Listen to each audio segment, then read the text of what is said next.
ज्या ताकदीनं माझे सगळे सहकारी, माझ्या झाशीच्या राणी, आमच्या लाडक्या बहिणी एका हाकेवरती ह्या ठिकाणी उपस्थित राहिल्या, सर्व माझा मित्रपरिवार उपस्थित राहिला, त्याबद्दल मी सर्वांना धन्यवाद देतो, शुभेच्छा देतो।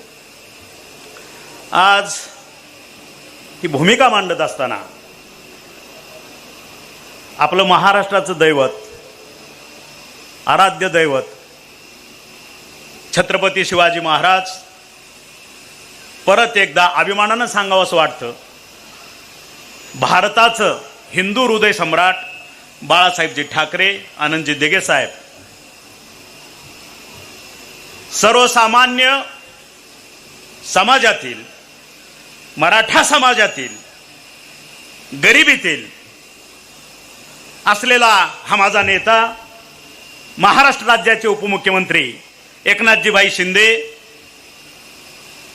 आणि ह्या ठिकाणी अशा कठीण प्रसंगात मागच्या वर्ष 2 वर्षामध्ये मला साथ देत असलेले माझे सर्व पदाधिकारी, जिल्ह्याचे जिल्हाप्रमुख दत्ताअण्णा साळुंके, आपले बाळासाहेबजी पाटील हांडोरीकर, अण्णासाहेब देशमुख, बिभीषण अण्णा खामकर, बाबूराव घुले, त्यानंतर महिलांच्या प्रतिनिधी अर्चनाताई दराडे, आमचे कार्यकर्ते बाळासाहेबजी मांगले, सत्यवानजी गपाट, बालाजी गुंजाळ, आमचे अण्णासाहेब जाधव, प्रवीण गायकवाड, निलेश चव्हाण, राहुल डोके, अलकाताई भालेकर, अश्विनीताई भगत, सारिकाताई अंधारे, घोगरे सर, सुनीलराव जाधवर, महादेव आखाडे, महादेव अंधारे, सुनील भोयरे, युवराज हुंबे, नागनाथ नायकोडी, आमचा शिवारा तो 24 तासच असतो, वैजनाथ ममाने, जयदेव गोपने, उद्धवजी साळवी, विकी चव्हाण, एवढे नावं घ्यावीच लागत नाही तर परत राग यायचा। आणि ह्याच्याशिवाय सुद्धा जे व्यासपीठावर नाहीत, समोर बसून ऐकतात, आता आमचा दिलीप तेलंग अतिशय लाडका माझा बसलाय समोर, ते म्हणजे माझं नाव कसं नाही, असे सगळे असंख्य कार्यकर्ते, ह्या सर्वांच्या साक्षीनं मी काही गोष्टी, काही खंत असतील, काही व्यथा असतील, त्या आपल्या समोर मांडतोय। कारण राजकारण हा आमचा पिंड नाहीये आणि सगळ्यांचं दुःख एकच आहे की ह्यांना कोणी राजकारणात यायला सांगितलं। मग हा सावंत असेल, हे आमचे संजय नाना असतील, आमचा जाकीर बाई असेल, ह्यांचा काय संबंध आहे राजकारणाचा? कोण हे काय खानदानी आहेत राजकारणातले? हे वारसदार आहे का? ह्यांना वारसा आहे का राजकारणाचा? ह्यांचा काय संबंध आहे राजकारणाचा? राजकारण करायची मक्तेदारी ही आमची, का तर आम्ही खानदानी राजकारणी आहोत। वर्षानुवर्षे 30-40 वर्षे जनतेला मातीत घालायचा अधिकार आमचा आहे, ह्यांचा नाही। ह्यांना कोणी राजकारणात यायला सांगितलं? आणि 40 वर्षाची तुमची कारकीर्दच ह्या लोकांना जन्म देऊन गेली, हे त्यांनी विसरू नये। ह्यांचा कुणाचाही राजकारणाचा संबंध नव्हता, मान्य आहे आम्हाला, पण राजकारणात ह्यांना जन्म कोणी दिला? राजकारणात ह्यांना जन्म तुम्ही दिला, तुमच्या कर्तृत्वानं दिला, तुमच्या कर्मानं दिला, हे मानावंच लागेल। कारण आज हे अभिमानानं ही लोक सांगतायत, आता सध्या सुद्धा सांगतायत चालू, की धाराशिव जिल्हा हा भारतातला 3 नंबरचा मागासलेला जिल्हा। काका, अण्णासाहेब बरोबर आहे, जिथं तुम्ही मांडीला मांडी लावून बसत होता त्यांचंच कर्तृत्व होतं नाही, जिल्हा मागासला ठेवायचं काम कोणी केलं? तुम्हीच केलं। आणि तुमच्या वरिष्ठांनी केलं, तुमची पिढी तेच करते, वेगळं काय? आणि म्हणून कुणाला तरी यावं लागतं, जनता कुणालाचा तरी पदर पकडते आणि त्याला पुढं करून सांगते की हा आमच्यावर अन्याय करतो, कुणीतरी उभा राहणं गरजेचं आहे। पण आतापर्यंतची जर व्यवस्था आपण बघितली की असंतोष भरपूर असतो, त्याला वाचा फोडणारा कोणीतरी लागतो। पण इतिहासकालीन आतापर्यंत शब्द प्रचलित झालाय, छत्रपती जन्माला पाहिजे पण तो शेजारच्या घरात, म्हणजे त्याची फळं आपल्याला मिळाली पाहिजे। स्वराज्य त्याचे सर्व जे काही फायदे आहेत ते मिळाले पाहिजे। पण त्याचे जे कष्ट आहेत ते दुसऱ्याच्या घराला, जिथं जन्मला शिवाजी महाराज, छत्रपती शिवाजी महाराज, तिथं त्याला भोग जे जे असतील ते त्याला मिळले पाहिजे, हा त्याचा अर्थ आहे. आणि म्हणून तुम्ही बघितलं असेल 2019ला माफक काम होतं, शिवजल क्रांती असेल, आणखी छोटी मोठी कामं असतील, त्याच्यात तुम्ही 33,000 मतांना निवडून दिलं. काम नाही, निवडून दिलं 33,000. परत काम केलं प्रचंड. मी परत आव्हान करतो ह्या व्यासपीठावरनं माझ्या सर्व कार्यकर्त्यांना आणि जे कोणी लपून छपून ऐकत असतील त्यांना, महाराष्ट्राची निर्मिती झाल्यापासून आजपर्यंत ह्या मतदारसंघात जो निधी आलाय तो एकत्र करा आणि तानाजी सावंत आणलेला निधी एकत्र करा. त्याच्यापेक्षा 1 रुपया जर जास्त नसेल तर मी आता सुद्धा राजीनामा द्यायला तयार आहे. माहिती घ्या. पण हे सगळं केल्यानंतर सुद्धा, एवढं काम केल्यानंतर सुद्धा माझ्या कार्यकर्त्यांच्या अंगातनं घामाच्या धारा, कुणाला अटॅक होतोय, कुणाला काय होतंय मतमोजणीतनं, आणि त्यावेळेस फक्त 1,000-1,500 मतांना आपण निवडून येतो. ही माझी खंत आहे, ही माझी शोकांतिका आहे. राहिला विषय ह्या मंत्रिपदाचा, मला त्याच्याशी काय देणं घेणं आहे. कारण मंत्रिपद हे जनतेच्या हृदयात असलं पाहिजे, त्याच्यावरती राज्य करणार असला पाहिजे. त्या मंत्रिपदाचं तुम्ही सोडा, ते काय माझ्या दृष्टीनं फारसं महत्वाचं नाही. हा महत्वाचा मुद्दा आहे, ही खंत आहे. मग मला तेच विचारायचं होतं की बाबा जनतेला का कळत नाही ह्या गोष्टी. विकास तुमच्या उंबऱ्यापर्यंत आहे. ज्या लोकांनी स्वतःच्या गावाला स्मशानभूमी केली नाही 25 वर्षात, ज्या माणसानं स्वतःच्या गावची पाणी पुरवठ्याची योजना 25 वर्षात केली नाही, 2 गोष्टी. तिसरी गोष्ट, जो माणूस स्वतःच्या समोरचा जर रस्ता उकडला असेल तर तिथं स्वतःच्या खर्चानं पाठीवर मुरुम टाकत नाही, आणि इलेक्शनच्या वेळेस, निवडणुकीच्या वेळेस तुम्ही सर्वजण अशाच लोकांना साथ का देता. कदाचित हे प्रारब्ध आहे का ह्या लोकांचं, जे स्वतःच्या संसारावरती तुळशीपत्र ठेवून तुमच्यासाठी राब लाभतात. माझा कार्यकर्ता राब राबतो, उन्हातानात थांबतो, त्याच्या बोलण्याला किंमत नाही, त्याच्याकडं कामं करून घेण्यापुरतं त्याच्या पुढे यायचं, त्याचे उपकार मानायचे, आभार मानायचे. आणि ज्या वेळेस आपला हक्क बजावायची वेळ येते मतपेटीतून, त्यावेळेस कुठल्या तरी आभासी जगात जायचं, भूलथापाला बळी पडायचं, आणि त्यावेळेस बटन मात्र वेगळं दाबायचं, आणि ही अवस्था आपल्यावरती ओढून घ्यायची. ह्याची खंत आहे मला. आणि माझ्या जनतेने जर मला सांगितलं साहेब तुम्ही उभा राहू नका, किंवा माझ्या ह्या सर्व प्रेम करणाऱ्या लोकांना सांगितले साहेब तुमची गरज नाही, राजीनामा द्या, या सगळ्या मंडळीला माहित आहे 1 सेकंदाचा विचार न करणारा माणूस आहे. 2 मिनिटात मी राजीनामा देतो. कारण जिथं लोकांना माझी गरज नसेल तर मलाही त्या ठिकाणी काम करायची इच्छा नाही. आलं लक्षात. हा अतिशय साधा मुद्दा आहे. माझ्यासाठी अख्खा भारत आहे, माझ्यासाठी काम करायला अख्खं जग आहे. आज ह्या जगामध्ये किंवा भारत देश सोडल्यानंतर माझ्या संस्थेतील जवळपास 5 ते 7,000 विद्यार्थी आज परदेशात मोठ्या पदावर बसवलेले आहेत. काम करायला अख्खं जग रिकाम आहे, विश्व आहे. एकाच ठिकाणी काम करायला पाहिजे असं काय नाही. जिथं पाय टाकू, जिथं उभं राहू तिथून लाईन लावणारा हा तानाजी सावंत एवढं डोक्यात ठेवा. आणि म्हणून तुमच्या प्रश्नाचं उत्तर, नाना आमचे जाकीरबाई एकत्र काय येतात, काय कारण आहे एकत्र यायचं. सर्वपक्षीय आपल्या पक्षातील सुद्धा, शिवसेनेचा फुटलेल्या गटाचं मी बोलतच नाही, आपल्या पक्षातील सुद्धा शिवसेना शिंदे गट आमदारकीला विरोधात होते, हे मान्यच करावं लागेल. आणि काल झालेल्या नगर परिषदा, परांडेचे असेल माझ्या भूमचे असेल, ह्या दोन्ही ठिकाणी ते विरोधातच होते, आमदारकीला झाकून होते. आणि कालच्या नगर परिषदेला त्यांचं खरं रूप आपल्या सगळ्यांना दिसलं. हे वास्तव आहे.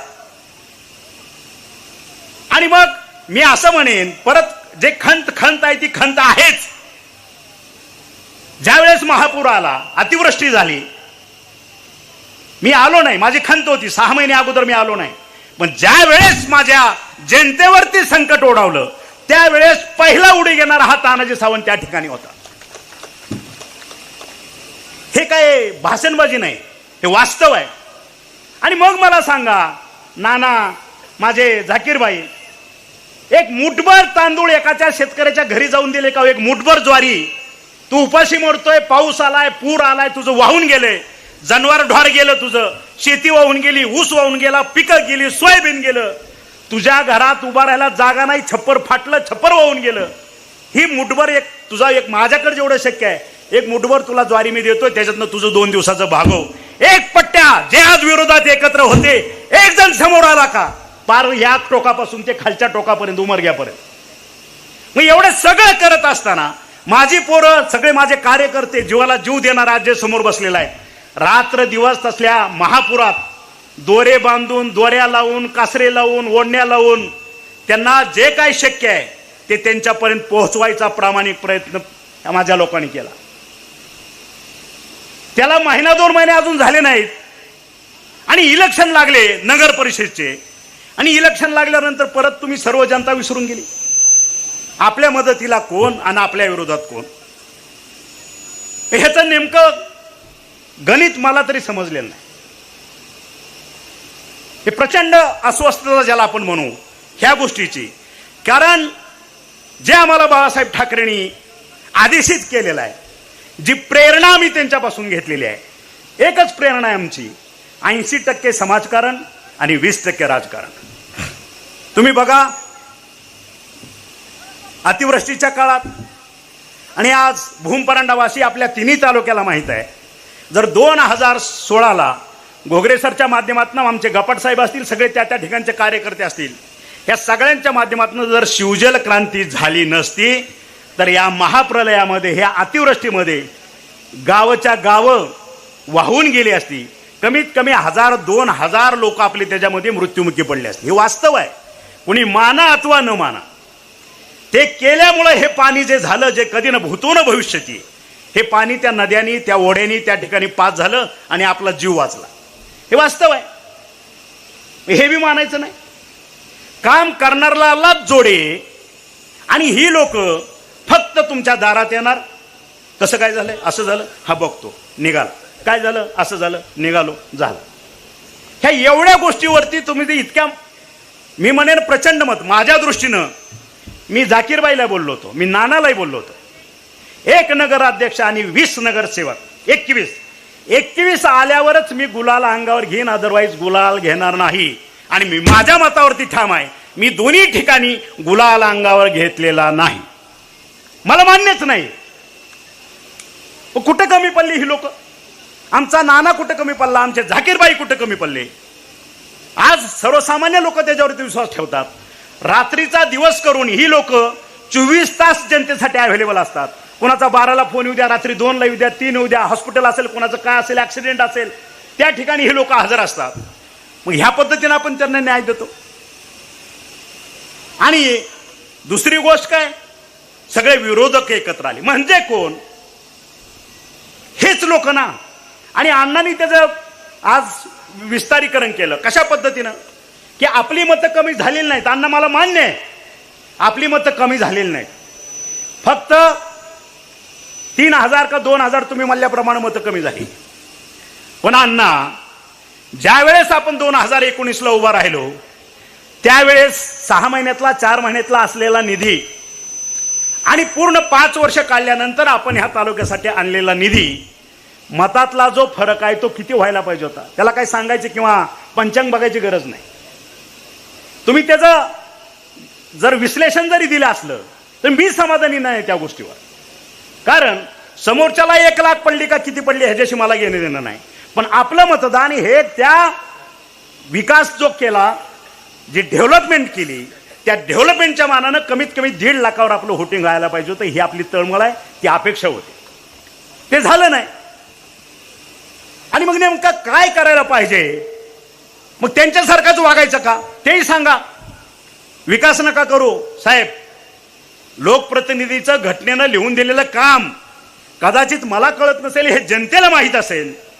लोकप्रतिनिधीनं काय काम करायचं, लोकप्रतिनिधीनं एकच काम करायचं, त्याच्या मैतीला जायचं, बारशाला जायचं, लग्नाला जायचं, त्यांच्या हार टोपी टावेल घ्यायचा, त्याचा 2-3 हजार रुपये मातीत गेलेला माणूस असतो त्याला परत मातीत घालायचा आणि हात जोडायचे, निघून यायचे. हे करायला पाहिजे का ते सांगा, मी ते करतो, मला काही अडचण नाही. विकासाच्या बाबतीत मात्र मला बोलू नका, तेवढंच करतो. त्या अपेक्षेनं जी लोक ते करतात त्यांना तुम्ही मतदान करता, आणि ज्या माणसानं आज मंत्रिमंडळातनं सुद्धा बाहेर आहे त्याची कारण आहेत अण्णा, त्याची कारण आहे. एवढा मी परत चॅलेंज देऊन सांगतो, मुख्यमंत्र्यापासून कुठल्याही मंत्र्यापर्यंत मागच्या आमच्या 2.5-3 वर्षाच्या टेन्युअरमध्ये एवढा निधी जर कुठल्या दुसऱ्या मतदारसंघाला असेल तरी मी राजीनामा देतो. जो मतदाराला मी इथं जो निधी आणलाय त्यांना माहित आहे हा माणूस ऐकत नाही. एक काम घेतलं मला हे पाहिजे, हा घेतल्याशिवाय स्वस्त बसत नाही, हे सुद्धा त्याच्यातलं एक कारण आहे. आणि दुसरी गोष्ट, मी चुकीचं काहीच करत नाही. माझ्या संपूर्ण माझ्या मतदाराला, माझ्या सर्व माझ्या लाडक्या बहिणीला, माझ्या सहकार्यांना ह्यांची मान खाली जाईल असं एकही कृत्य ना माझ्या इतिहासात केलं ना माझ्या हातनं भविष्यात होणार आहे, हे ध्यानात ठेवा. म्हणून अशी लोक तोंडात फटकळ असतात. जे असेल ते तोंडानं होईल ते धाडकन बोलून जायचं. इथं कॉम्प्रोमाइज नाही. चुकलेला मी चुकलं म्हणतो, ज्याला बरोबर आहे त्याला बरोबर म्हणतो. हा माझा गुन्हा आहे का? आणि आपल्या अण्णासाहेबांनी सांगितलं ह्यांची गरज आज राज्याला आहे. होय, राज्याला आहे.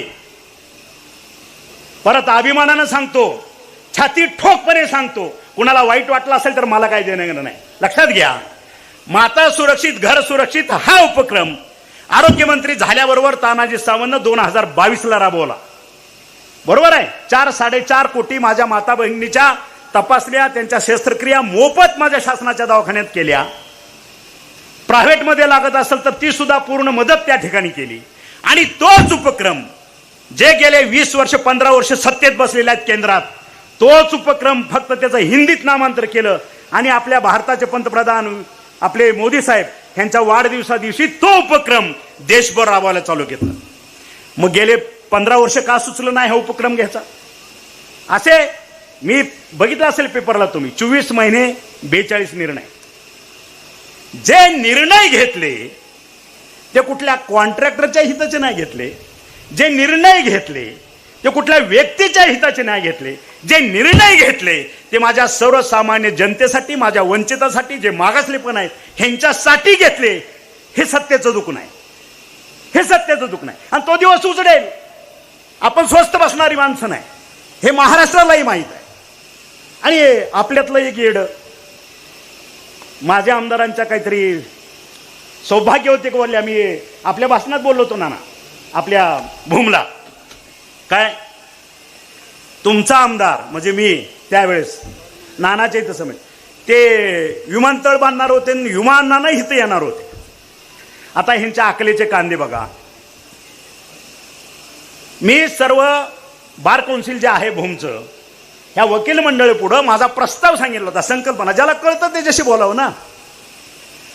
मी बोललो होतो की भारताला गरज कशाची आहे? भारताला 1000-1000, 2,000 किलोमीटरचे 6 लेनचे रस्ते करायची नाही. भारताला गरज आहे स्वतःचा जर जीडीपी वाढवायचा असेल, पर डोकी प्रत्येक नागरिकाचं उत्पन्न हे वाढवायचं असेल तर त्याच्यासाठी शेतकरी स्ट्रॉंग केला पाहिजे, शेतकरी सशक्त केला पाहिजे. आणि शेतकरी जर सशक्त करायचा असेल त्याच्यासाठी माझ्याकडे योजना आहे. आज तुमच्याकडे दुधाचा महापूर आला की दूध झालं 25 रुपये. तुमच्याकडे सोयाबीन आले की सोयाबीन आलं 2,000 रुपये. तुमच्याकडे मका आले की त्याचं झाला 1,000 रुपये. तुमची द्राक्ष तिकडे बागाला पिकायला लागली की द्राक्ष आली 5 रुपये किलो, 10 रुपये किलो.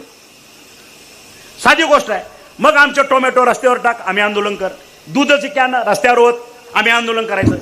नाहीतर शेतकरी आपल्या शासनाच्या दारात जायचं, आम्हाला मदत करा, अनुदान द्या, आमची कर्ज माफ करा. बरोबर आहे. हे सगळ्यांचं दुःख नाही तुमचं आमचं. ह्याच्यावरती उपाय मी दिलाय, त्याच्यावरती मी भांडतोय. आणि परत सांगतो, जर मी सुचवलेला उपाय जर महाराष्ट्रात नाही केला तर मी दुसऱ्या राज्यात जाऊन करून दाखवणार, हा माझा शब्द आहे. काय उपाय आहे? फार्मिंग एअरपोर्ट, शेतकऱ्यांचं विमानतळ, शेतकऱ्यांचा माल नेण्यासाठीचं विमानतळ. आणि ज्या ठिकाणी जिल्हा लेवलला ते विमानतळ असेल तिथून प्रत्येक तालुका हा 4 लेनला जोडला जाईल. तो तालुका आणि माझा जिल्ह्याचं हेडक्वार्टर, तो रोड, तो कॅरिडॉर म्हणून काम करेल. ज्याला कळता हा शब्द कॅरिडॉर, त्या ठिकाणी बाजारपेठा सस्तील, सगळं होईल त्या तालुका प्लेसपासून जिल्हा प्लेसपर्यंत. आणि माझ्या शेतकऱ्याचा मग द्राक्ष असेल, कोणाची केळी असेल, कोणाची मका, सोयाबीन, दूध, खवा, जे काय असेल ते, हे सगळा माल 24 तासाच्या आत आंतरराष्ट्रीय मार्केटमध्ये तो त्या ठिकाणी विकला जाईल. आज माझ्या शेतकऱ्याची 100 रुपये किलो द्राक्षे ह्या ठिकाणी असतील आणि जर दुबईला ती 24 तासाच्या आत गेली, त्या ठिकाणी जर 700 रुपये भाव असेल, सगळे एजन्सी वगैरे गेल्यानंतर माझ्या शेतकऱ्याला त्या 100 रुपयाच्या ऐवजी 200 रुपये तरी मिळतील, कमीत कमी दुप्पट. आणि मग जर हे झालं, जीडीपी मिळतो, वाढतोय. माझ्या ग्रामीण भागातील जे काही तरुण वर्ग आहे आज पुणे मुंबईला पोटासाठी जगतो, त्याला गाव सोडायची वेळ नाही, स्वतःची शेती बघतो, ह्या ठिकाणी काम करेल, रोजगार वाढेल. आणि माझा शेतकरी अनुदान मागण्यासाठी शासनाची दरवाजे ठोठावणार नाही, हे वास्तव आहे. त्याच्या मागचं करून दाखवा, एक पायलट प्रोजेक्ट करा. आणि जर महाराष्ट्र शासनाला करू वाटत नसेल, त्यांची इच्छा नसेल, तर राज्यात आपल्या भारत देशातल्या ज्या राज्यानं हे ऍक्सेप्ट करेल त्या ठिकाणी वर्ष 2 वर्षामध्ये प्रोजेक्ट राबवून यशस्वी करून दाखवायची ताकद ह्या तानाजी सावंतमध्ये. करायचंय ना शेतकऱ्यासाठी, मोकळे मनानं करा ना जे करायचंय ते. आम्हाला बाकीचं सांगायची काही गरज नाही. ही भूमिका घेऊन चाललोय. ह्या ठिकाणी आमच्या बाबजाद्यांनी तयार केलेले साखर कारखाने, ह्यांचा काय वारसा आहे, आमचा काय वारसा आहे? आला का तुम्ही बंद पाडले, कामगार देशोधडीला लावले, सभासद संपून गेला, ते मी चालू केलं, माझा काय दोष आहे? असं आहे का तुमच्या डोक्यावर कर्जकालीन ती उभा केला? तेरणेचं तसंच, ह्याचं तसंच, शिवशक्ती तसाच, यवतमाळला पुसत तसाच. आज 10 साखर कारखाने आपण चालू केलेले आहेत. ह्याच्या मागं बरं असं आहे का प्रचंड शेतकऱ्याला लुटले, कारखानदारी उभा केली? काय निमित्त मी आहे, करायचं हे तुम्हाला तुमच्यासाठी आहे. आणि म्हणून हे सगळं एका दिशेनं विकासाच्या दिशेनं चालल्यानंतर मग ह्याला कुठंतरी रोखलं पाहिजे. आणि मग रोकायचं कशा तरी, हे मतातनं रोखलं पाहिजे. आणि सगळ्यांचं महत्व अवलंबून कशावर आहे? ह्याच्या नगर परिषदा किती आल्या, त्याच्या किती आल्या, ह्याचे नगरसेवक किती आले, त्याचे नगरसेवक किती आले, मग माझे किती आले. माझे किती आले हे म्हणण्यापेक्षा ह्या जिल्ह्याला मागास पण करायचं काम तुझ्या कुटुंबाने केलेलं आहे. तू बाकीच्याला सांगायची गरज नाही. ही तुमची एक चैन आहे, सगळेजण नातं गोतं अमुक तमुक. आणि परखड बोलणारा हा तानाजी सावंत आहे, त्याच्यामुळे आमचा नाद करू नका. मी परत सांगतो. दुसरी गोष्ट, ह्याने काय उठवलं? तानाजी सावंतच्या विरोधात आम्ही सर्वजण, अरे गेले 15-15, 20-20, 25-25 वर्ष तुम्ही एकमेकाच्या विरोधात लढले. माझ्या जाकीरबाईच्या विरोधात तरी टोटल आमदारांची संख्या, आजी माझी काजी लेकरं 5. एक जाकीरबाईच्या विरोधात 5 आमदारांची लेकरं आणि 5 काय आजी माझे आमदार. विचार करायची गोष्ट आहे. एक नगराध्यक्ष. मला तुम्हाला एका नगराध्यक्षाला एवढं करावं लागतंय, मग माझा नादच करू नका ना. असे जाकीरबाई माझ्याकडे किती आहेत त्यांना अजून अंदाजच नाही. असे संजय नाना माझ्याकडे किती आहेत त्यांना अजून कळलंच नाही की बाबा ह्याच्या पिशवीत काय काय भरलंय. आणि म्हणून बरं युती करायची नाही. हे कधीही नगर परिषद असेल, नगरपंचायत असेल, इलेक्शनची घोषणा झाल्यावर आपण बोललो का कधी युती करायची नाही? माझा पक्ष नेता, माझा पक्ष प्रमुख, माझे उपमुख्यमंत्री एकनाथजी भाई शिंदे जो आदेश देतील त्या पद्धतीने आम्ही वागू. युती करायची का नाही हे आमच्या हातात काय, हे पक्ष ठरवतो. मग हे ठरवत असताना 10 दिवस 15 दिवस अगोदर तुम्ही तुमच्या वरिष्ठांचा विचार न करता, ती जुनीच तुमच्या अंगात खुमखुमी आहे, हम करे सो, तुम्ही डिक्लेअर करून टाकलं ह्या ठिकाणी आम्ही कुठल्याही पक्षाबरोबर युती करणार नाही, एकला चलो रे, ही धाराशिवमध्ये घोषणा झाली. हे वास्तव आहे. आणि मग जर बरोबर येऊ नको म्हणल्यावर आपण विचारायचो कुठल्या घोड्यावर बसू? म्हणजे एवढे आम्ही आक्ती आहोत का? इतका शिवसैनिक आमचा आक्तिक झाला का? अजूनही त्याच्या ह्या शिवबंधनामध्ये न्याट आहे. तो कोणालाही वाकणार नाही. हाडाचा रक्ताचा शिवसैनिक आहे. जे होईल ते होईल. आम्ही त्या दिशेने गेलो आणि त्या दिशेने गेलो नाही, आम्ही आमचा विजय प्राप्त करून दाखवला.